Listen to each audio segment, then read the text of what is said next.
ਤੂੰ ਜਿੱਥੇ ਪੈਰ ਧੋਤੇ ਸਨ, ਬੋਧ ਮੰਦਰ ਦੀਆਂ ਪੌੜੀਆਂ ਤੇ ਘਾਹ ਉਗਾਇਆ ਹੈ। ਬੁੱਧ ਸਮਾਧੀ 'ਚ ਹੈ ਤੇ ਘਾਹ ਸਿਜਦੇ 'ਚ, ਹਵਾ ਨੇ ਤੈਨੂੰ ਯਾਦ ਕੀਤਾ ਹੈ। ਇਹ ਕਿਤਾਬ ਇਹ ਤਾਂ ਇੱਥੋਂ ਬਾਅਦ ਮੈਂ ਪੁੱਛ ਸਕਦਾ ਵੀ ਕਿਹਦੇ ਤੋਂ ਬਾਅਦ ਕਿਹਾ ਤੁਸੀਂ? ਬਈ ਮੈਂ ਤੇ ਇੱਥੋਂ ਬਾਅਦ ਮਾਂ ਨੂੰ ਕਿਹਾ ਆ। ਇਹਦੀਆਂ ਮੈਂ ਕਈ ਕਵਿਤਾਵਾਂ ਪੜ੍ਹੀਆਂ, ਕਿਤੇ ਨਾ ਕਿਤੇ ਮੈਨੂੰ ਨਾ ਜਿਹੜੇ ਸੁਖਵੀਰ ਨੇ ਸੂਹੇ ਅੱਖਰ ਵਾਲੇ, ਮੈਨੂੰ ਉਹਨਾਂ ਦੀ ਝਲਕ ਤੁਹਾਡੀਆਂ ਕਵਿਤਾਵਾਂ 'ਚੋਂ ਵਿਖਦੀ ਆ। ਉਹਨਾਂ ਦਾ ਅਸਰ ਹੈ ਤੁਹਾਡੇ ਤੇ? ਉਹ ਮੇਰੇ ਨੇੜੇ ਨੇ ਮੇਰੇ ਕਾਫੀ। ਇਹ ਕਿਤਾਬ ਜਿਹੜੀ ਤੇਥੋਂ ਬਾਅਦ ਹੈ, ਇਹਦਾ ਨਾਮ ਵੀ ਉਹਨਾਂ ਨੇ ਹੀ ਰੱਖਿਆ ਹੈ। ਉਹ ਨੇੜੇ ਨੇ, ਉਹਨਾਂ ਨੂੰ ਪੜ੍ਹਦੇ ਆ ਤਾਂ ਥੋੜਾ ਸੰਗਤ ਦਾ ਅਸਰ ਹੁੰਦਾ। ਤੁਹਾਡੀਆਂ ਜਿਹੜੀਆਂ ਕਵਿਤਾਵਾਂ ਉਹ ਨਿੱਜ ਦੇ ਨੇੜੇ ਨੇ। ਹਾਂਜੀ ਬਿਲਕੁਲ। ਤੁਹਾਨੂੰ ਨਹੀਂ ਲੱਗਦਾ ਵੀ ਕਈ ਚੀਜ਼ਾਂ ਹੁੰਦੀਆਂ ਜਿਹੜੀਆਂ ਨਿੱਜੀ ਡਾਇਰੀ ਤੇ ਲਿਖੀਆਂ ਜਾਂਦੀਆਂ ਹੁੰਦੀਆਂ ਚੀਜ਼ਾਂ, ਹਨਾ, ਉਹ ਜਨਤਕ ਕਰਕੇ ਲੋਕ ਪੇਸ਼ ਕਰ ਰਹੇ ਨੇ? ਹਾਂ, ਲੇਖਕ ਜਿਹੜੇ, ਮੈਂ ਕਿਸੇ ਦਾ ਨਾਮ ਤਾਂ ਨਹੀਂ ਲਊਂਗਾ, ਅੱਜ ਕੱਲ੍ਹ ਇਸੇ ਦੌਰ 'ਚ ਪਏ ਹੋਏ ਨੇ ਵੀ ਸਾਡੀ ਕਿਤਾਬ ਆ ਜਾਵੇ, ਅਸੀਂ ਇੰਨੀਆਂ ਕਵਿਤਾਵਾਂ ਲਿਖਣੀਆਂ, ਇੰਨੀਆਂ ਕਿਤਾਬਾਂ ਲਿਖਣੀਆਂ। ਮੇਰੇ ਅਕੋਰਡਿੰਗ ਕਿਤਾਬ ਉਹ ਕਰੋ, ਉਦੋਂ ਕਰੋ ਜਦੋਂ ਤੁਸੀਂ ਖੁਦ ਉਸ ਚੀਜ਼ ਤੋਂ ਦਰਦ 'ਚੋਂ ਲੰਘੇ ਹੋ।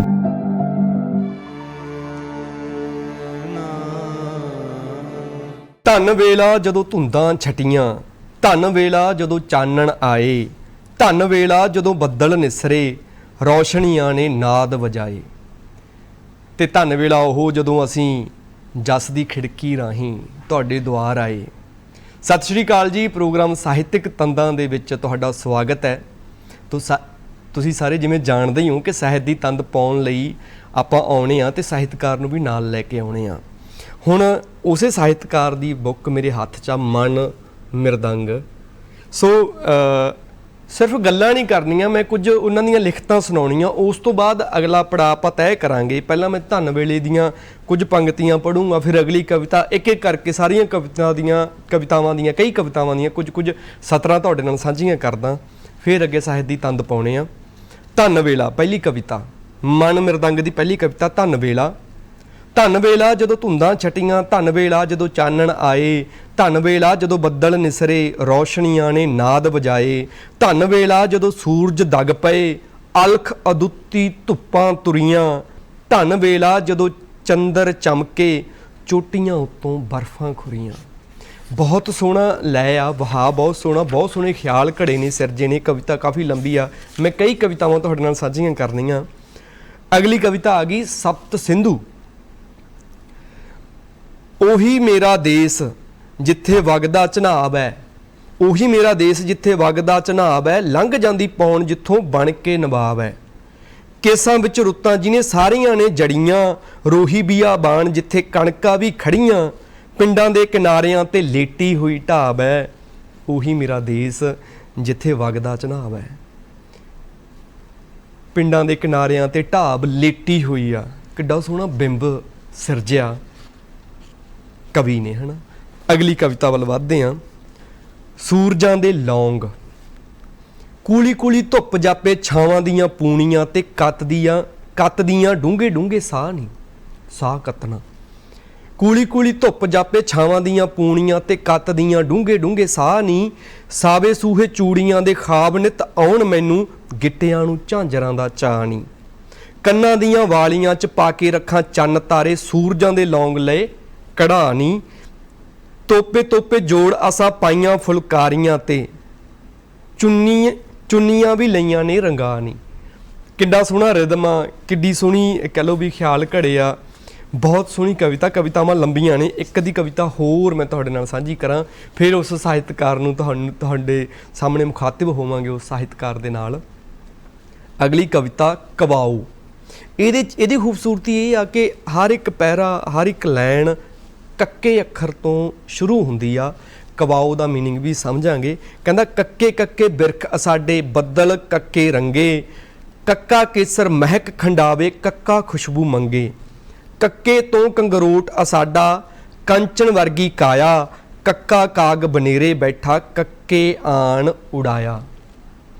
ਸੋ ਸਾਰੀਆਂ ਕਵਿਤਾਵਾਂ ਹੀ ਬਹੁਤ ਖੂਬਸੂਰਤ ਨੇ ਮਨ ਮਿਰਦੰਗ ਦੀਆਂ। ਤੇ ਇਹ ਕਿਤਾਬ ਹੈ ਇੱਕ। ਦੂਸਰੀ ਕਿਤਾਬ ਜਿਹੜੀ ਸਭ ਤੋਂ ਪਹਿਲੀ ਕਿਤਾਬ ਸੀ ਤਿੜਕੇ ਪੱਤੇ, ਇਹ 2018 ਦੇ ਵਿੱਚ ਆਈ ਸੀ, ਇਹ 2020 'ਚ, ਤੇ ਇਹ ਹੁਣ ਆਈ ਆ ਤੈਥੋਂ ਬਾਅਦ। ਸੋ ਕਵੀ ਦਾ ਨਾਮ ਹੈ ਗੀਤੇਸ਼ਵਰ। ਬਹੁਤ ਹੀ ਕੋਮਲ ਭਾਵੀ ਕਵੀ, ਸਾਡੇ ਵਿਹੜੇ ਅੱਜ ਆਇਆ, ਉਹਨਾਂ ਦਾ ਸਵਾਗਤ ਕਰਦੇ ਹਾਂ। ਗਿਤੇਸ਼ਵਰ ਜੀ, ਸਵਾਗਤ ਹੈ ਪ੍ਰੋਗਰਾਮ ਸਾਹਿਤਕ ਤੰਦਾਂ ਵਿੱਚ।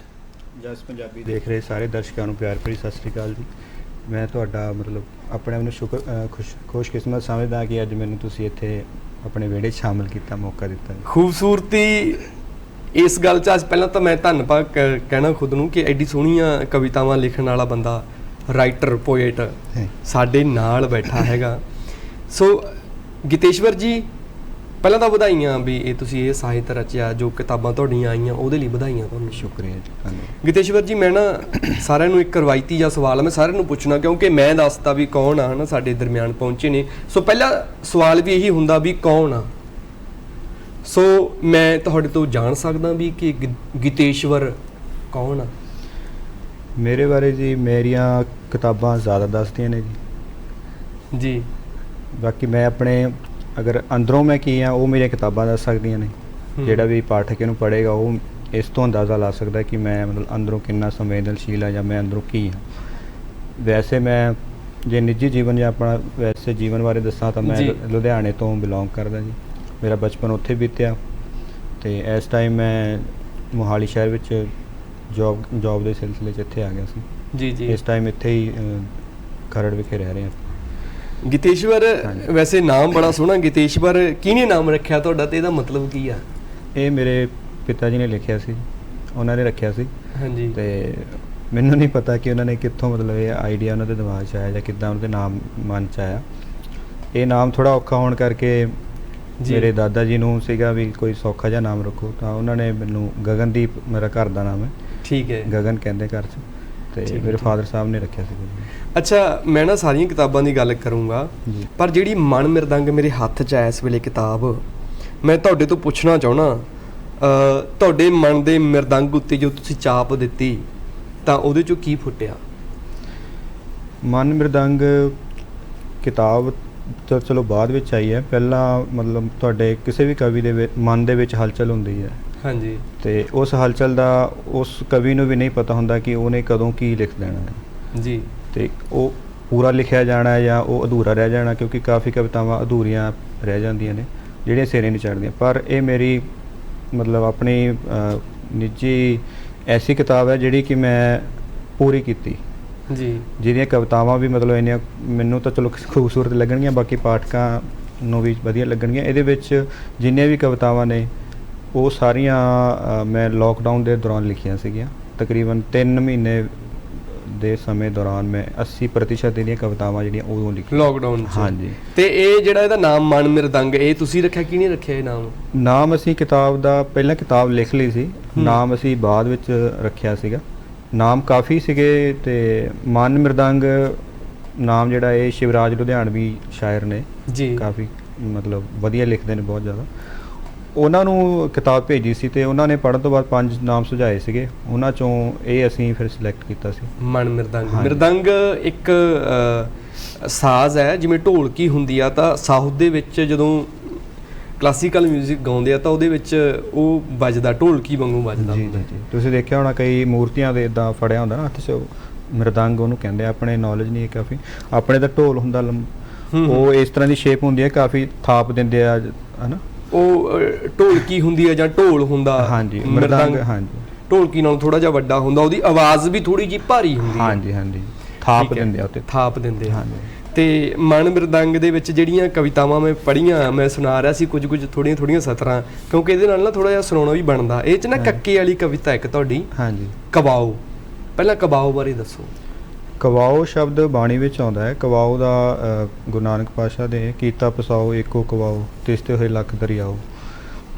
ਜਦੋਂ ਸ੍ਰਿਸ਼ਟੀ ਦੀ ਸਾਜਨਾ ਹੋਈ ਤਾਂ ਪ੍ਰਮਾਤਮਾ ਨੂੰ ਫੁਰਨਾ ਫੁਰਿਆ, ਜਿਸ ਨੂੰ ਕਵਾਓ ਕਿਹਾ ਜਾਂਦਾ, ਕਿ ਉਸੇ ਤੋਂ ਹੀ ਸਾਇੰਸ ਇਸ ਨੂੰ ਬਿਗ ਬੈਂਗ ਕਹਿੰਦੀ ਆ, ਅਤੇ ਉਹ ਤਾਂ ਬਾਅਦ 'ਚ ਉਹਨਾਂ ਨੇ ਕੀਤਾ। ਪਰ ਗੁਰੂ ਨਾਨਕ ਪਾਤਸ਼ਾਹ ਨੇ ਪਹਿਲਾਂ ਇਸ ਨੂੰ ਕਵਾਓ ਸ਼ਬਦ ਦਿੱਤਾ ਸੀਗਾ, ਵੀ ਇੱਕ ਵਾਕ ਜਾਂ ਕਹਿ ਲਓ, ਹੈ ਨਾ, ਅਨਹਦ ਧੁਨੀ ਜਿਹੜੀ ਚੱਲੀ, ਉਸੇ ਤੋਂ ਹੀ ਅੱਗਾ ਪਸਾਰਾ ਹੁੰਦਾ ਗਿਆ, ਸ੍ਰਿਸ਼ਟੀ ਉਸ ਤੋਂ ਬਣੀ ਹੈ। ਉਹ ਸ਼ਬਦ ਕਿਉਂਕਿ ਕੱਕੇ ਤੋਂ ਸ਼ੁਰੂ ਹੁੰਦਾ, ਇਸ ਲਈ ਮੈਂ ਇਹਦੇ ਵਿੱਚ ਸਾਰਾ ਕਰਤੇ ਬਾਰੇ ਵੀ ਦੱਸਿਆ। ਤੁਸੀਂ ਇਹਨੂੰ ਸੁਣਾ ਦਿਓ, ਤੁਸੀਂ ਖੁਦ ਹੀ ਪੜ੍ਹ ਲਓ। ਹਾਂਜੀ। ਕੱਕੇ ਕੱਕੇ ਬਿਰਖ ਅਸਾਡੇ, ਬੱਦਲ ਕੱਕੇ ਰੰਗੇ, ਕੱਕਾ ਕੇਸਰ ਮਹਿਕ ਖਿੰਡਾਵੇ, ਕੱਕਾ ਖੁਸ਼ਬੂ ਮੰਗੇ, ਕੱਕੇ ਤੋਂ ਕੰਗਰੋੜ ਅਸਾਡਾ। ਕੰਗਰੋੜ ਰੀੜ ਦੀ ਹੱਡੀ ਨੂੰ, ਰੀੜ ਦੀ ਹੱਡੀ ਨੂੰ ਕੰਗਰੋੜ। ਕੱਕੇ ਤੋਂ ਕੰਗਰੋੜ ਅਸਾਡਾ, ਕੰਚਨ ਵਰਗੀ ਕਾਇਆ, ਕੱਕਾ ਕਾਗ ਬਨੇਰੇ ਬੈਠਾ, ਕੱਕੇ ਆਣ ਉਡਾਇਆ। ਇਹਦੇ ਵਿੱਚ ਕੱਕਾ ਸ਼ਬਦ ਕਈ ਪੈਰਿਆਂ ਵਿੱਚ ਕਰਤੇ ਲਈ ਵਰਤਿਆ ਗਿਆ, ਮਤਲਬ ਬਿੰਬ ਦੇ ਤੌਰ ਤੇ ਵਰਤੇ ਗਏ ਆ। ਜੇ ਹੁਣ ਆਪਾਂ ਕੱਕੇ ਆਣ ਉਡਾਇਆ, ਇਹਦਾ ਕੋਈ ਮਤਲਬ ਨਹੀਂ ਬਣਦਾ ਜਿਵੇਂ ਨਾ, ਪਰ ਉਹ ਕੱਕਾ ਕੌਣ ਹੈ? ਕੁੜੀ ਜੇ ਕਹਿ ਲਓ, ਜਾਂ ਕਿਸੇ ਨੇ, ਕੱਕਾ ਕਿਸੇ ਨੇ ਆਣ ਉਡਾਇਆ, ਕਿਸੇ ਨੇ ਉਡਾਇਆ। ਹਾਂਜੀ, ਕੱਕਾ ਕਾਗ ਮਨੇਰੇ ਬੈਠਾ, ਕੱਕੇ ਆਣ ਉਡਾਇਆ, ਕੱਕੇ ਦੀ ਕਸਵੱਟੀ ਕੈੜੀ, ਕੱਕਾ ਕਿਸ ਥਾਂ ਲਾਵਾਂ, ਕੱਕੇ ਦੀ ਹੀ ਧੁੱਪ ਦਸੇਂਦੀ, ਕੱਕਾ ਕਰਦਾ ਛਾਵਾਂ। ਭਾਵ ਕਿ ਕਰਤੇ ਦੀ ਜਿਹੜੀ ਕਸਵੱਟੀ ਹੈ ਉਹ ਬਹੁਤ ਕੈੜੀ ਹੈ, ਸਖਤ ਹੈ। ਉਹ ਜਮਾਇਸ਼ ਕਰਦਾ ਹੈ ਤਾਂ ਜਿਹੜੇ ਸਾਧਨਾ ਕਰਦੇ ਉਹਨਾਂ ਨੂੰ ਪਤਾ ਵੀ ਉਹ ਕਾਫੀ ਜ਼ਿਆਦਾ ਸਖਤ ਅਜਮਾਇਸ਼ ਹੁੰਦੀ ਹੈ। ਕੱਕਾ ਕਿਸ ਥਾਂ ਲਾਵਾਂ ਮਤਲਬ ਮੈਂ ਆਪਣੇ ਕਰਮ ਰੂਪੀ ਕੱਕਾ ਕਿਸ ਥਾਂ ਲਾਵਾਂ, ਕੱਕੇ ਦੀ ਹੀ ਧੁੱਪ ਦਸੇਂਦੀ, ਕੱਕਾ ਕਰਦਾ ਛਾਵਾਂ। ਇਹ ਧੁੱਪ ਜੋ ਦਿਸ ਰਹੀ ਹੈ ਸਾਰੀ ਕਰਤੇ ਦੀ ਹੀ ਹੈ, ਇਹ ਛਾਵਾਂ ਵੀ ਉਹਦੀਆਂ ਬਣਾਈਆਂ ਹੋਈਆਂ ਨੇ। ਕੱਕੇ ਤੋਂ ਕਸਤੂਰੀ ਮਿਰਗਾਂ ਕੋਹਾਂ ਤੀਕ ਖਿੰਡਾਈ, ਕੱਕਾ ਕੁਦਰਤ ਖੇਲ ਕਰੇਂਦੀ, ਸਮਝ ਕਿਸੇ ਨਾ ਆਈ। ਕੀ ਬਾਤ ਹੈ, ਬਹੁਤ ਕਰਤੇ ਨੇ ਕੁਦਰਤ, ਕੱਕਾ ਹੀ ਆ ਗਿਆ ਨਾ, ਫਿਰ ਕੁਦਰਤ ਵਿੱਚ ਵੀ ਕੱਕਾ ਹੀ ਆ ਗਿਆ। ਮਤਲਬ ਪਹਿਲਾ ਕੱਕਾ ਕਰਤਾ ਵਿੱਚ ਸ਼ਾਮਿਲ ਕੀਤਾ, ਕੁਦਰਤ ਦੇ ਵਿੱਚ ਵੀ ਪਹਿਲਾ ਜਿਹੜਾ ਕੱਕਾ ਉਹ ਕਰਤੇ ਦਾ ਹੀ ਆ, ਮਤਲਬ ਉਹੀ ਕਰ ਰਿਹਾ ਸਾਰਾ ਕੁਝ। ਬਹੁਤ ਖੂਬਸੂਰਤ ਕਵਿਤਾ ਹੈ ਜੀ। ਸੋ ਵੇਲਾ ਇੱਕ ਨਿੱਕੀ ਜੀ ਬ੍ਰੇਕ ਦਾ ਹੋ ਗਿਆ। ਬ੍ਰੇਕ ਦੇ ਅਗਲੇਰੇ ਪਾਰ ਵੀ ਇਦਾਂ ਦੀਆਂ ਕਵਿਤਾਵਾਂ ਸੁਣਾਂਗੇ, ਸਾਹਿਤ ਦੀਆਂ ਤੰਦਾਂ ਪਾਵਾਂਗੇ। ਸੋ ਆਜੋ ਮਿਲਦੇ ਹਾਂ ਬ੍ਰੇਕ ਤੋਂ ਬਾਅਦ। ਬ੍ਰੇਕ ਤੋਂ ਬਾਅਦ ਇੱਕ ਵਾਰੀ ਫਿਰ ਤੋਂ ਸਵਾਗਤ ਹੈ ਤੁਹਾਡਾ ਪ੍ਰੋਗਰਾਮ ਸਾਹਿਤਿਕ ਤੰਦਾਂ ਵਿੱਚ। ਗੀਤੇਸ਼ਵਰ ਸਾਡੇ ਵਿਹੜੇ ਆਏ ਹੋਏ ਨੇ, ਸਾਹਿਤ ਦੀ ਤੰਦ ਪਾ ਰਹੇ ਉਹਨਾਂ ਨਾਲ। ਕੱਕੇ ਦੀ ਗੱਲ ਹੋ ਰਹੀ ਸੀ, ਕੱਕੇ ਤੋਂ ਕਹਿ ਲਓ 5 ਕਕਾਰ ਵੀ ਆਉਂਦੇ ਨੇ ਸਾਡੇ ਧਰਮ ਦੇ ਵਿੱਚ, ਗੁਰੂ ਸਾਹਿਬਾਨ ਨੇ ਸਾਨੂੰ ਬਖਸ਼ੇ ਨੇ। ਸੋ ਤੁਸੀਂ ਅੱਗੇ ਇਹ ਕਵਿਤਾ ਨੂੰ ਤੋਰੋ ਜੀ। ਕੱਕਾ ਰੰਗ ਅਣਖ ਨੂੰ ਚੜਿਆ, ਕਰਤੇ ਕਰਮ ਕਮਾਇਆ, ਦਸਮ ਪਿਤਾ ਨੇ ਕੱਕਿਆਂ ਵਾਲਾ, ਕੌਤਕ ਅਜਬ ਰਚਾਇਆ। ਕੰਗਾ ਕੇਸ ਕਛਹਿਰਾ ਦੇ ਕੇ, ਹੱਥ ਕਿਰਪਾਨ ਧਰਾਇਆ, ਕਾਦਰ ਬਾਣਾ ਕਲਗੀ ਵਾਲੇ, ਕੱਕਾ ਕੜਾ ਪਵਾਇਆ। ਕੱਕਾ ਕਵਿਤਾ ਕੱਜਿਆ ਸਾਨੂੰ, ਕਾਗਜ਼ ਕੱਥਾ ਲਾਇਆ, ਕੱਕਾ ਕੰਠ ਕਲੇਜੇ ਸਾਡੇ, ਕੱਕਾ ਕਲਮ ਸਮਾਇਆ। ਕਿਆ ਬਾਤ। ਕੱਕੇ ਰੰਗੀਆਂ ਕਣਕਾਂ ਵੇਖਾਂ, ਬਰਸੇ ਕਣੀਆਂ ਮੇਘਾਂ, ਕੱਕਾ ਕਤਰਾ ਝੀਲ ਕਬੂਦੀ, ਕੱਕਾ ਕਥਨ ਕਤੇਬਾਂ। ਕੱਕਾ ਕਸਮ ਖੁਦਾ ਨੇ ਹੱਥੀਂ, ਕੱਕਾ ਕਾਲ ਬਣਾਇਆ, ਕੱਕੇ ਤੋਂ ਕੰਡਿਆਲੀਆਂ ਥੋਰਾਂ, ਕੱਕਿਓਂ ਕੱਖ ਉਗਾਇਆ। ਕਿਆ ਬਾਤ। ਕੱਕਾ ਜੇ ਕਿਰਦਾਰ ਨਾ ਹੋਵੇ, ਕਾਲਖ ਮੂੰਹ ਨੂੰ ਧੋਵੇ, ਕੱਕਾ ਕਾਫਰ ਹੋਵੇ ਜਿਹੜਾ, ਧਰਮਾਂ ਨੂੰ ਕਿਉਂ ਟੋਵੇ। ਕੱਕਾ ਕਬਰ 'ਚ ਆਖਰ ਵਸਣਾ, ਛੱਡ ਕੇ ਕੁੜਮ ਕਬੀਲਾ, ਕੱਕਾ ਕਿਰਤ ਨੂੰ ਭੁੱਲ ਬੈਠੀ ਨਾ, ਬਣਿਆ ਰਹੇ ਵਸੀਲਾ। ਬਹੁਤ ਅੱਛਾ। ਕੱਕਾ ਕਿਰਤ ਨੂੰ ਭੁੱਲ ਬੈਠੀ ਨਾ, ਬਣਿਆ ਰਹੇ ਵਸੀਲਾ। ਬਹੁਤ ਖੂਬਸੂਰਤ। ਇਹ ਨਾ ਇੱਕ ਸ਼ਾਇਰ ਦੀ, ਇੱਕ ਕਵੀ ਦੀ ਕਹਿ ਲਓ ਵੀ ਖੂਬਸੂਰਤੀ ਆ। ਸ਼ਬਦਾਂ ਨੂੰ ਇੰਨੇ ਸੋਹਣੇ ਸਲੀਕੇ ਨਾਲ, ਤਰੀਕੇ ਨਾਲ ਜੜ ਦਿੱਤਾ, ਜਿਵੇਂ ਮੋਤੀਆਂ ਨਾਲ ਹਾਰ ਪਰੋਣੇ ਆ। ਕੱਲਾ ਕੱਲਾ ਅੱਖਰ ਜੜਿਆ ਹੋਇਆ। ਤੁਸੀਂ ਕੱਕੇ ਨੂੰ ਕਹਿ ਲਓ, ਇਹ ਵੀ ਕਰਾਮਾਤ ਆ ਤੁਹਾਡੀ। ਇੱਕ ਕੱਕਾ ਮੈਂ ਵੀ ਜੋੜ ਦਿਆਂ, ਹੈ ਨਾ। ਗੀਤੇਸ਼ਵਰ, ਪਹਿਲਾ ਫੁਰਨਾ, ਪਹਿਲੀ ਲਿਖਤ ਯਾਦ ਆ ਕਦੋਂ ਲਿਖੀ ਸੀ?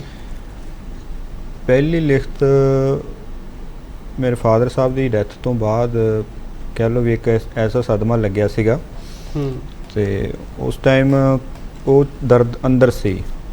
ਮੇਰੇ ਫਾਦਰ ਸਾਹਿਬ ਵੀ ਲਿਖਦੇ ਸੀਗੇ ਜੀ, ਤੇ ਉਹ ਵੀ ਸ਼ਾਇਰ ਸੀਗੇ। ਮੈਂ ਇਹ ਅਗਲਾ ਸਵਾਲ ਸੀ ਮੇਰਾ ਵੀ, ਤੁਹਾਨੂੰ ਤੁਹਾਡੇ ਪਰਿਵਾਰ 'ਚ ਵੀ ਕੋਈ ਸਾਹਿਤ ਨਾਲ ਜੁੜਿਆ ਹੋਇਆ, ਤੁਸੀਂ ਉਹਦਾ ਵੀ ਜਵਾਬ ਦਿੱਤਾ। ਸੋ ਕਰੋ ਕੰਟੀਨਿਊ ਗੱਲ।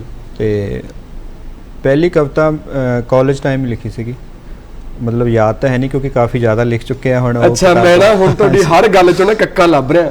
ਪਹਿਲੀ ਕਵਿਤਾ ਮੈਂ ਕਾਲਜ ਟਾਈਮ, ਕੱਕਾ ਕਾਲਜ ਟਾਈਮ ਲਿਖੀ ਸੀ, ਤੇ ਕਾਫੀ ਸਮਾਂ ਹੋ ਗਿਆ ਉਹ 'ਚ ਵੀ ਕੱਕਾ ਆ ਗਿਆ ਵੀ, ਹੁਣ ਤਾਂ ਮੇਰੇ ਯਾਦ ਨਹੀਂ। ਕੁਝ ਹੋਰ ਦੱਸ ਦਿਓ ਕੱਕਾ।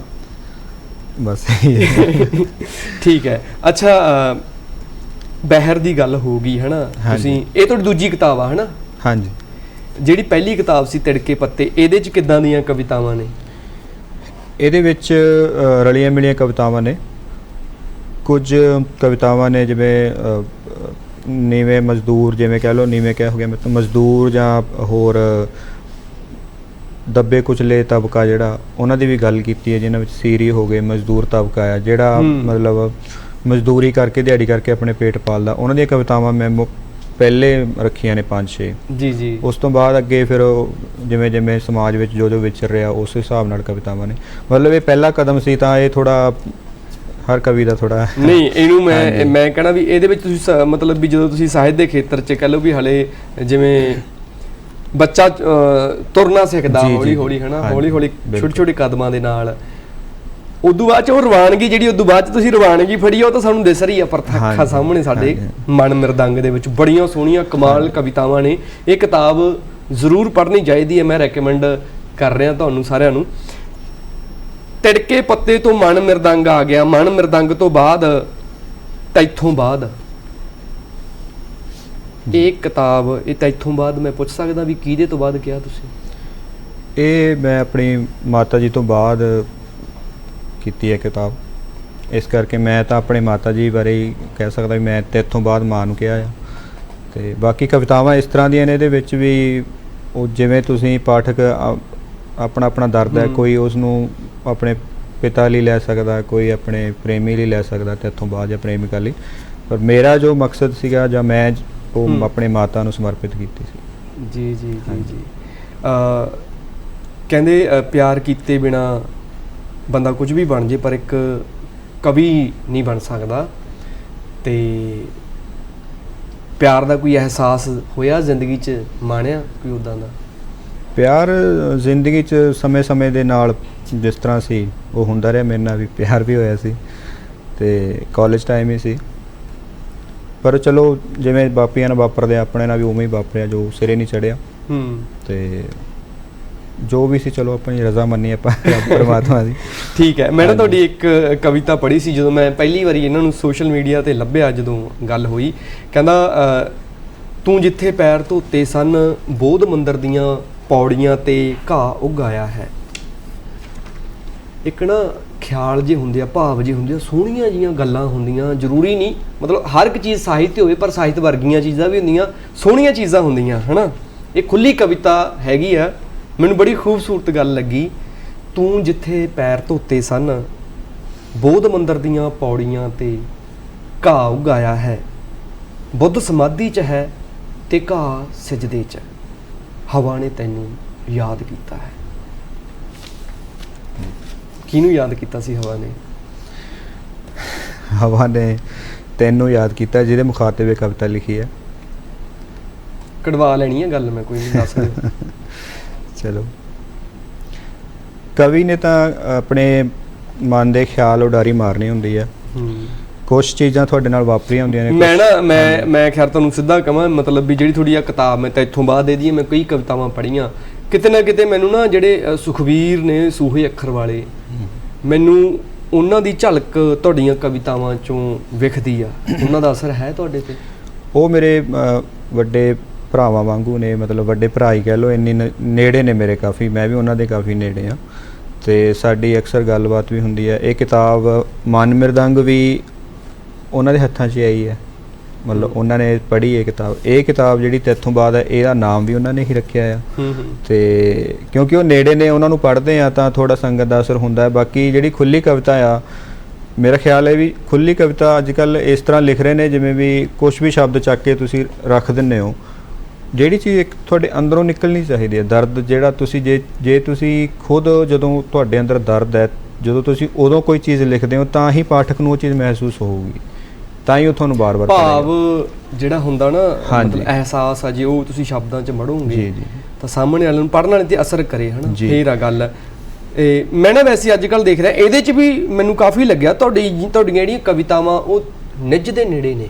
ਹਾਂਜੀ ਬਿਲਕੁਲ। ਤੁਹਾਨੂੰ ਨਹੀਂ ਲੱਗਦਾ ਵੀ ਕਈ ਚੀਜ਼ਾਂ ਹੁੰਦੀਆਂ ਜਿਹੜੀਆਂ ਅੱਜ ਕੱਲ੍ਹ ਇਹ ਹੋਇਆ ਪਿਆ ਵੀ ਜਿਹੜੀਆਂ ਨਿੱਜੀ ਡਾਇਰੀ 'ਤੇ ਲਿਖੀਆਂ ਜਾਂਦੀਆਂ ਹੁੰਦੀਆਂ ਚੀਜ਼ਾਂ ਹਨਾ, ਉਹ ਜਨਤਕ ਕਰਕੇ ਲੋਕ ਪੇਸ਼ ਕਰ ਰਹੇ ਨੇ? ਖੁੱਲੀ ਕਵਿਤਾ ਦਾ ਇੱਕ ਇਹ ਕਹਿ ਲਓ ਵੀ ਮਾੜਾ ਪਹਿਲੂ ਵੀ ਕਹਿ ਸਕਦੇ ਆਪਾਂ, ਵੀ ਹਰ ਕੋਈ ਹੀ ਲਿਖਣ ਲੱਗ ਗਿਆ ਆ। ਜਿਹੜੀ ਇੱਕ ਪੈਰੇ ਵਿੱਚ 2 ਲਾਈਨਾਂ 'ਚ ਲਿਖੀ ਜਾ ਸਕਦੀ ਹੈ, ਉਸ ਚੀਜ਼ ਨੂੰ ਆਪਾਂ ਹੇਠਾਂ ਤੱਕ ਲੰਬੀ 2-2 ਅੱਖਰ ਕਰਕੇ ਲਿਖ ਕੇ ਆਪਾਂ ਉਹਨੂੰ ਖੁੱਲੀ ਕਵਿਤਾ ਕਹਿ ਦਿੰਦੇ ਹਾਂ, ਪਰ ਉਹਦੇ ਵਿੱਚ ਹੁੰਦਾ ਕੁਛ ਵੀ ਨਹੀਂ ਹੈ, ਤੁਹਾਨੂੰ ਕੁਛ ਵੀ ਮਹਿਸੂਸ ਨਹੀਂ ਹੁੰਦਾ।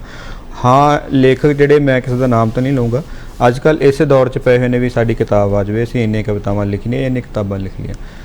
ਕਵਿਤਾ ਮੇਰੇ ਅਕੋਰਡਿੰਗ ਕਿਤਾਬ ਉਹ ਕਰੋ, ਉਦੋਂ ਕਰੋ ਜਦੋਂ ਤੁਸੀਂ ਖੁਦ ਉਸ ਚੀਜ਼ ਤੋਂ, ਦਰਦ 'ਚੋਂ ਲੰਘੇ ਹੋ। ਜੇ ਮੈਂ ਉਸ ਪੀੜਾ 'ਚੋਂ, ਉਸ ਦਰਦ 'ਚੋਂ ਖੁਦ ਨਹੀਂ ਗੁਜ਼ਰਿਆ ਤਾਂ ਮੈਂ ਆਪਣੇ ਪਾਠਕ ਨੂੰ ਉਹ ਮਹਿਸੂਸ ਨਹੀਂ ਕਰਾ ਸਕਦਾ। ਉਹ ਪੜ੍ਹ ਕੇ ਮੇਰੀ ਕਵਿਤਾ ਜੇ ਉਹਨੂੰ ਉਹਦੇ ਅੰਦਰ ਕੁਝ ਹਿਲਜੁਲ ਨਹੀਂ ਹੁੰਦੀ, ਮੈਂ ਪ੍ਰਭਾਵਿਤ ਨਹੀਂ ਕਰਨਾ ਕਿਸੇ ਨੂੰ, ਮੈਂ ਉਹਨੂੰ ਉਹਦੇ ਅਹਿਸਾਸ ਨੂੰ ਛੋਣਾ, ਉਹਦੇ ਅੰਦਰ ਨੂੰ ਟੋਣਾ ਆ। ਮੇਰੀ ਕਵਿਤਾ ਨੇ ਟੋਣਾ ਆ, ਮੈਂ ਹੋਵਾਂ ਨਾ ਹੋਵਾਂ ਅੱਜ ਤੋਂ 10 ਸਾਲ ਬਾਅਦ ਵੀ।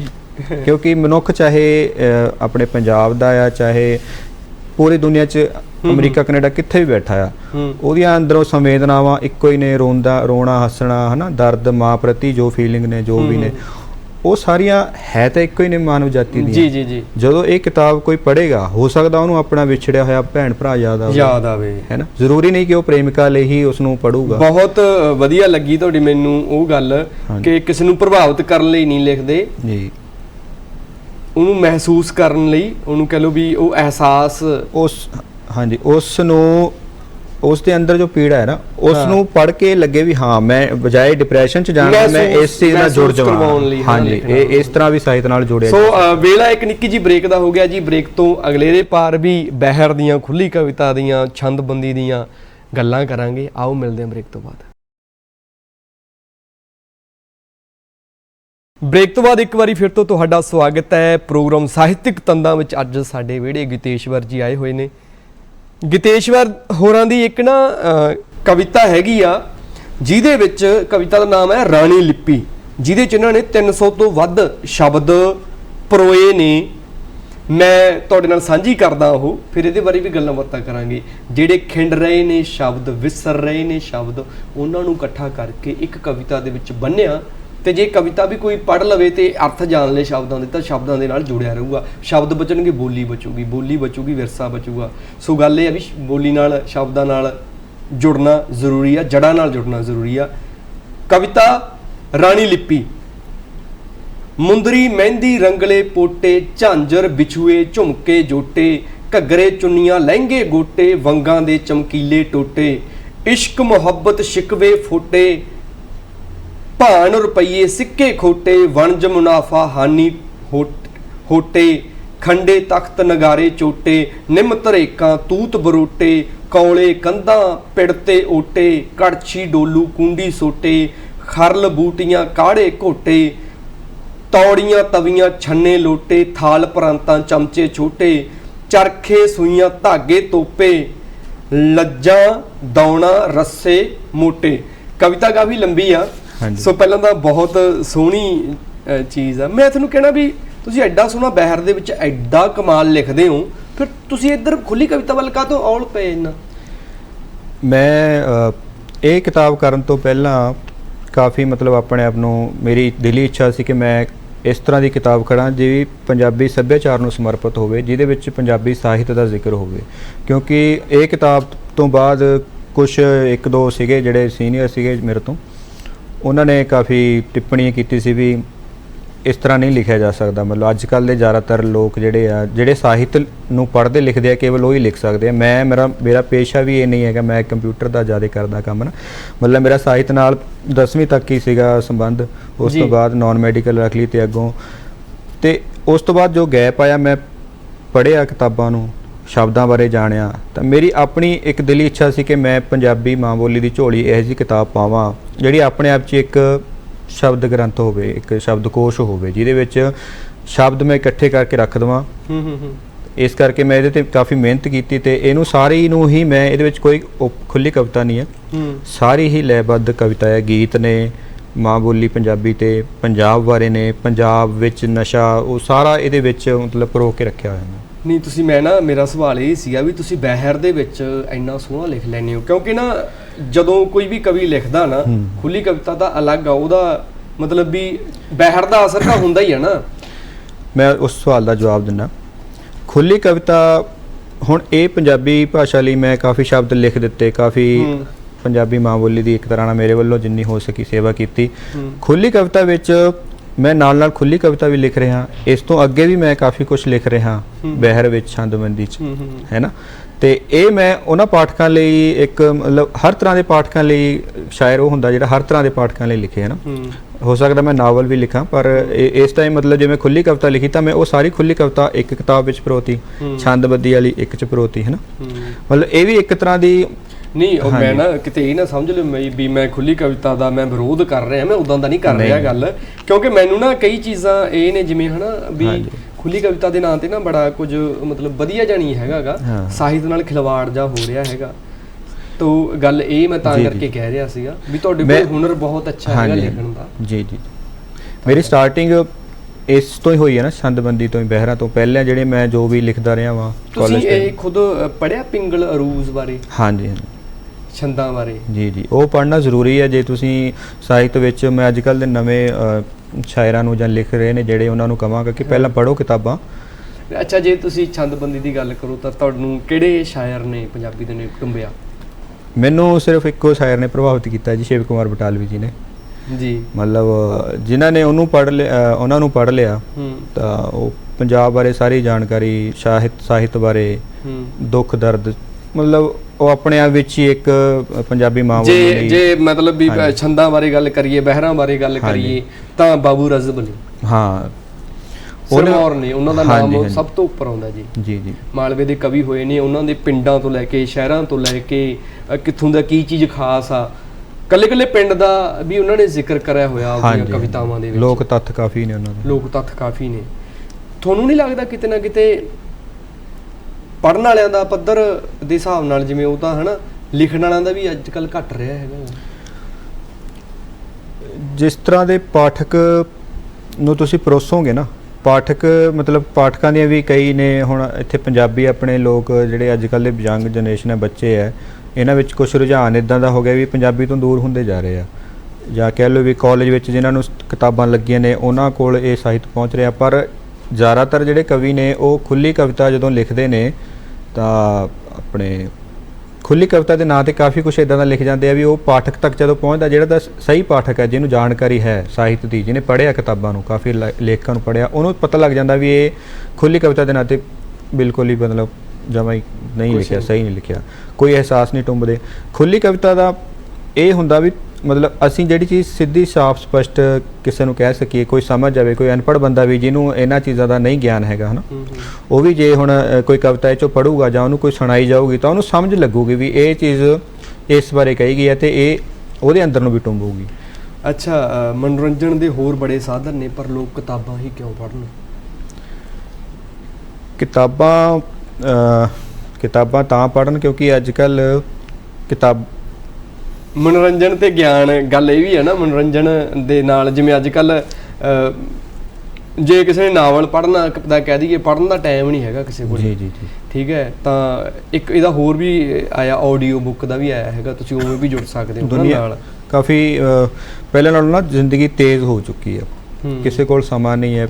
ਕੁਛ ਰਿਸ਼ਤੇ ਨਾਤੇ ਮਤਲਬ ਇੱਦਾਂ ਦੇ ਹੋ ਗਏ ਆ ਵੀ ਹਰ ਆਪਣੇ ਤੱਕ ਹੀ ਸੀਮਿਤ ਰਹਿਣਾ ਚਾਹੁੰਦਾ ਬੰਦਾ, ਤੇ ਉਹਦੇ ਵਿੱਚ ਉਹ ਭਾਲਦਾ ਵੀ ਥੋੜ੍ਹਾ ਜਿਹਾ ਟਾਈਮ ਮਿਲੇ ਤਾਂ ਫੋਨ ਹੋ ਗਿਆ, ਮੋਬਾਈਲ ਹੋ ਗਿਆ ਜਾਂ ਟੀਵੀ ਵਗੈਰਾ, ਇਹਨਾਂ 'ਚ ਹੀ ਦੇਖ ਕੇ।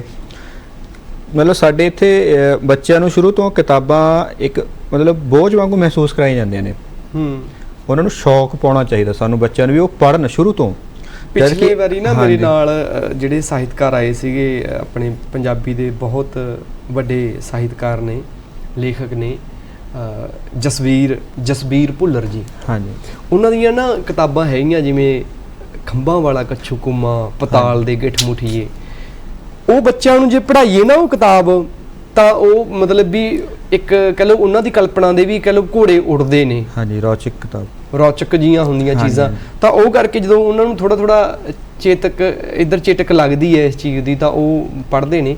ਤੇ ਜੇ ਮੈਂ ਤੁਹਾਨੂੰ ਪੁੱਛਾਂ ਵੀ ਤੁਸੀਂ ਕਿਹਨੂੰ ਪੜ੍ਹਦੇ ਹੋ?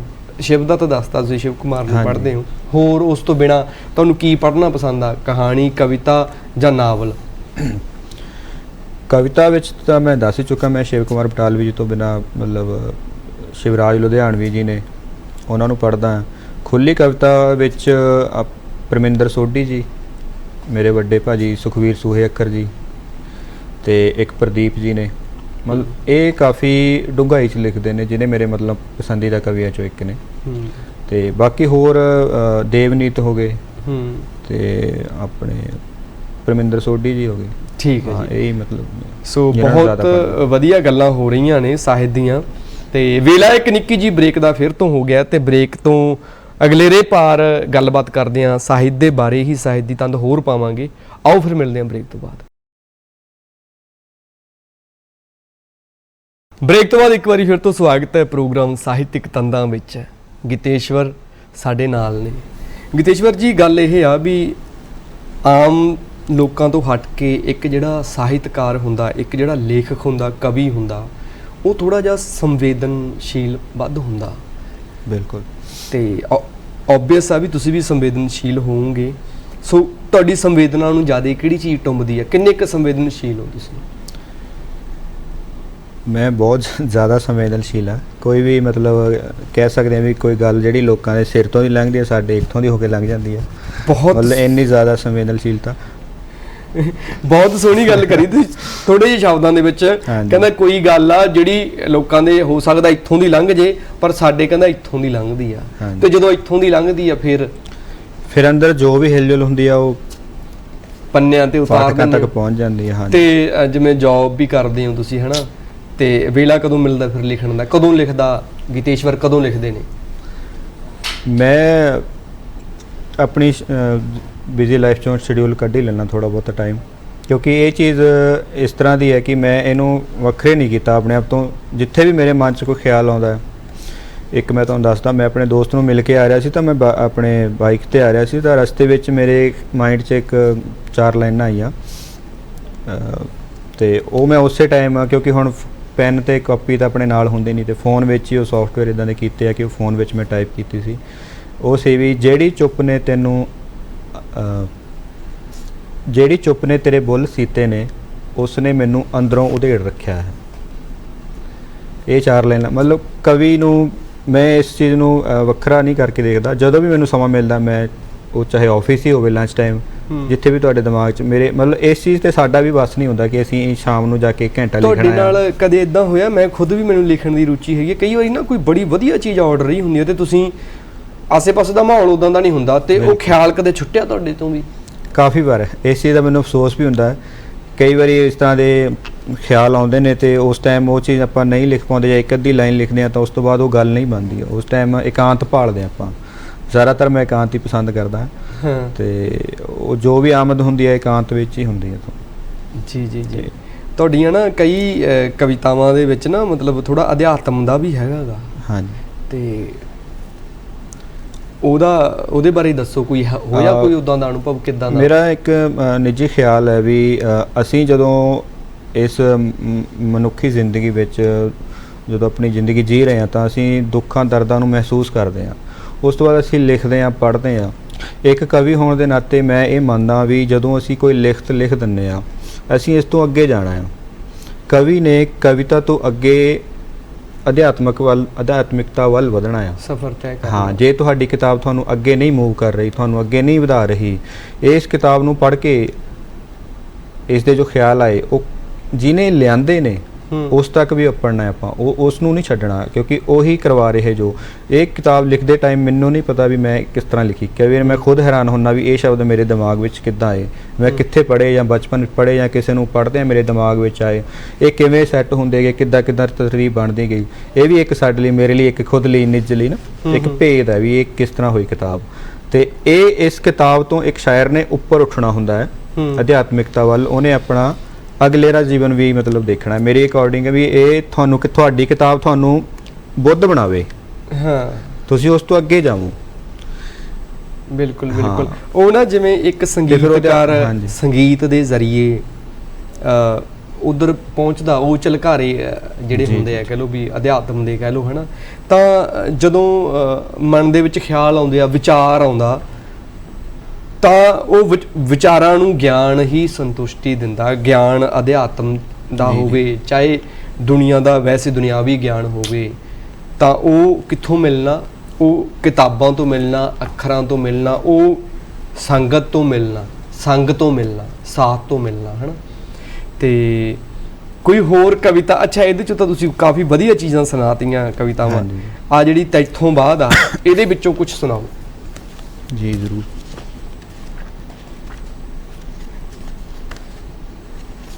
ਆਰਾਮ ਨਾਲ ਸੁਣਾਇਓ। ਕਈ ਵਾਰੀ ਨਾ ਬੰਦੇ ਨੂੰ ਇਹ ਹੁੰਦਾ ਵੀ ਮੈਂ ਕਾਲ ਕਰਾਂ ਵੀ ਮੈਂ ਸੁਣਾਉਣ ਦੀ, ਉਹ ਨਹੀਂ। ਜਿਹੜੀ ਚੀਜ਼ ਤੁਹਾਨੂੰ ਦਿਲ ਨੂੰ ਲੱਗਦੀ ਹੈ ਵੀ ਇਹ ਸੁਣਾਉਣੀ ਚਾਹੀਦੀ ਆ। ਇੱਕ ਕਵਿਤਾ ਹੈ, ਖੁੱਲੀ ਕਵਿਤਾ ਹੈ, ਰਾਤ। ਪਿੰਡਾਂ ਵਿੱਚ ਜਦ ਰਾਤ ਪੈਂਦੀ ਹੈ ਤਾਰੇ ਨਿਕਲਦੇ ਨੇ, ਪਿੰਡਾਂ ਵਿੱਚ ਜਦ ਰਾਤ ਪੈਂਦੀ ਹੈ ਤਾਰੇ ਨਿਕਲਦੇ ਨੇ, ਇੱਕ ਚੁੱਪ ਇੱਕ ਸੰਨਾਟਾ ਪਸਰਦਾ ਹੈ। ਦੂਰ ਕੋਠੇ ਤੋਂ ਸੁਣਦੀਆਂ ਨੇ ਹੱਸਣ ਦੀਆਂ ਆਵਾਜ਼ਾਂ, ਗੱਲਾਂ ਕਰਦੇ ਲੋਕ, ਬਾਤਾਂ ਸੁਣਦੇ ਬਾਲ। ਤਾਰੇ ਡੁੱਲ ਕੇ ਸਾਰੇ ਅੰਬਰ ਤੇ ਖਿਲਰ ਜਾਂਦੇ ਨੇ। ਤਾਰੇ ਡੁੱਲ ਕੇ ਸਾਰੇ ਅੰਬਰ ਤੇ ਖਿਲਰ ਜਾਂਦੇ ਨੇ। ਸ਼ਹਿਰਾਂ ਵਿੱਚ ਰਾਤ ਨਹੀਂ ਹੁੰਦੀ, ਸ਼ਹਿਰਾਂ ਵਿੱਚ ਰਾਤ ਨਹੀਂ ਹੁੰਦੀ, ਸ਼ਹਿਰਾਂ ਵਿੱਚ ਕਦੇ ਤਾਰੇ ਨਹੀਂ ਚੜ੍ਹਦੇ। ਕੀ ਬਾਤ ਹੈ। ਮੈਨੂੰ ਨਾ ਉਹ ਅਮਿਤੋਜ ਦੀ ਕਵਿਤਾ ਸ਼ਾਇਦ ਉਹ ਮੇਰੇ ਅਮਿਤੋਜ ਨੇ ਲਿਖੀ ਹੋਈ, ਜਿਹੜੀ ਕਹਿੰਦੇ ਵੀ ਸਾਡੇ ਪਿੰਡ ਸੂਰਜ ਇਦਾਂ ਚੜ੍ਹਦਾ ਹੈ, ਹੈ ਕੁਛ ਮੇਰੇ ਉਹ ਧਿਆਨ ਚ ਆ ਰਹੀ ਸੀਗੀ। ਕੋਈ ਹੋਰ ਕਵਿਤਾ?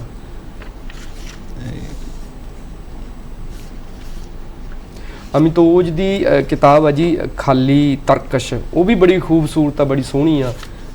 ਜੇ ਮੌਕਾ ਮਿਲੇ, ਸਮਾਂ ਮਿਲੇ, ਟਾਈਮ ਮਿਲੇ ਤਾਂ ਜ਼ਰੂਰ ਪੜ੍ਹਿਓ।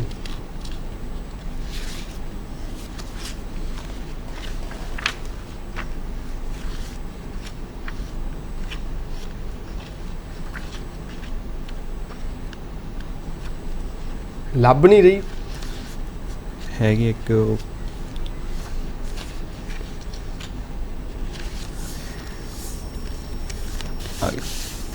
ਉਹਨਾਂ ਦਿਨਾਂ ਵਿੱਚ, ਕਵਿਤਾ ਦਾ ਸਿਰਲੇਖ ਹੈ ਉਹਨਾਂ ਦਿਨਾਂ ਵਿੱਚ। ਅੱਜ ਕੱਲ੍ਹ ਉਹਨਾਂ ਦਿਨਾਂ ਵਿੱਚ ਉਦਾਸ ਹੁੰਦੇ ਹਨ ਬਿਰਖ। ਅੱਜ ਕੱਲ੍ਹ ਉਹਨਾਂ ਦਿਨਾਂ ਵਿੱਚ ਉਦਾਸ ਹੁੰਦੇ ਹਨ ਬਿਰਖ, ਉੱਡ ਜਾਂਦਾ ਫੁੱਲਾਂ ਦਾ ਰੰਗ। ਕੋਈ ਸ਼ਬਦ ਨਹੀਂ ਔੜਦਾ, ਚੇਤਿਆਂ ਅੰਦਰ ਚੀਸ ਉੱਠਦੀ ਹੈ। ਪਾਟਿਆ ਹੋਇਆ ਜਾਪਦਾ ਹੈ ਅਸਮਾਨ, ਰਾਹ ਭਟਕੇ ਭਟਕੇ। ਅੱਜ ਕੱਲ੍ਹ ਉਹਨਾਂ ਦਿਨਾਂ ਵਿੱਚ ਆਪਣੇ ਅੰਦਰੋਂ ਸੁਣਦੀ ਹੈ ਕੁਝ ਟੁੱਟਣ ਦੀ ਆਵਾਜ਼। ਕਵਿਤਾਵਾਂ ਮੈਨੂੰ ਆ ਘੇਰਦੀਆਂ ਨੇ, ਕਵਿਤਾਵਾਂ ਮੈਨੂੰ ਆ ਘੇਰਦੀਆਂ ਨੇ, ਬੁੱਲ੍ਹਾਂ 'ਤੇ ਚੁੱਪ ਉੱਗ ਪੈਂਦੀ ਹੈ। ਹਾਂ, ਅੱਜ ਕੱਲ੍ਹ ਉਹਨਾਂ ਦਿਨਾਂ ਵਿੱਚ ਆਪਣੇ ਜ਼ਖਮਾਂ 'ਤੇ ਹੱਥ ਫੇਰਦਾ ਹਾਂ, ਜਿਨ੍ਹਾਂ ਦਿਨਾਂ ਵਿੱਚ ਮੈਂ ਤੈਨੂੰ ਪਿਆਰ ਕੀਤਾ ਸੀ। ਕੀ ਬਾਤ ਹੈ, ਬਹੁਤ ਖੂਬਸੂਰਤ ਜੀ। ਸੋ ਬਹੁਤ ਬਹੁਤ ਧੰਨਵਾਦ ਤੁਹਾਡਾ ਪ੍ਰੋਗਰਾਮ ਸਾਹਿਤਕ ਤੰਦਾਂ ਵਿੱਚ ਆਉਣ ਲਈ ਜੀ। ਮੈਂ ਬਹੁਤ ਸ਼ੁਕਰਗੁਜ਼ਾਰ ਹਾਂ ਜੀ ਤੁਹਾਡਾ। ਜੀ। ਸੋ ਇਹ ਸਨ ਗਿਤੇਸ਼ਵਰ, ਇਹਨਾਂ ਦੀਆਂ 3 ਕਿਤਾਬਾਂ ਨੇ, ਮਨ ਮਿਰਦੰਗ, ਤਿੜਕੇ ਪੱਤੇ ਤੇ ਤੈਥੋਂ ਬਾਅਦ। ਤੇ ਤੁਸੀਂ ਇਹ ਪੜ੍ਹ ਸਕਦੇ ਹੋ, ਖਰੀਦ ਸਕਦੇ ਹੋ, ਆਨਲਾਈਨ ਮੰਗਵਾ ਸਕਦੇ ਹੋ। ਬਾਕੀ ਅੱਜ ਦੇ ਪ੍ਰੋਗਰਾਮ ਸਾਹਿਤਕ ਤੰਦਾਂ ਵਿੱਚ ਇੰਨਾ ਹੀ, ਤੇ ਫਿਰ ਮਿਲਾਂਗੇ ਕਿਸੇ ਹੋਰ ਸਾਹਿਤਕਾਰ ਨਾਲ, ਕਿਸੇ ਹੋਰ ਕਵੀ ਨਾਲ, ਕਿਸੇ ਹੋਰ ਰਾਈਟਰ ਦੇ ਨਾਲ। ਸੋ ਮੈਨੂੰ ਦਿਓ ਇਜਾਜ਼ਤ, ਰੱਖੋ ਆਪਣਾ ਖਿਆਲ, ਜੁੜੇ ਰਹੋ ਜਸ ਪੰਜਾਬੀ ਦੇ ਨਾਲ। ਸਤਿ ਸ਼੍ਰੀ ਅਕਾਲ।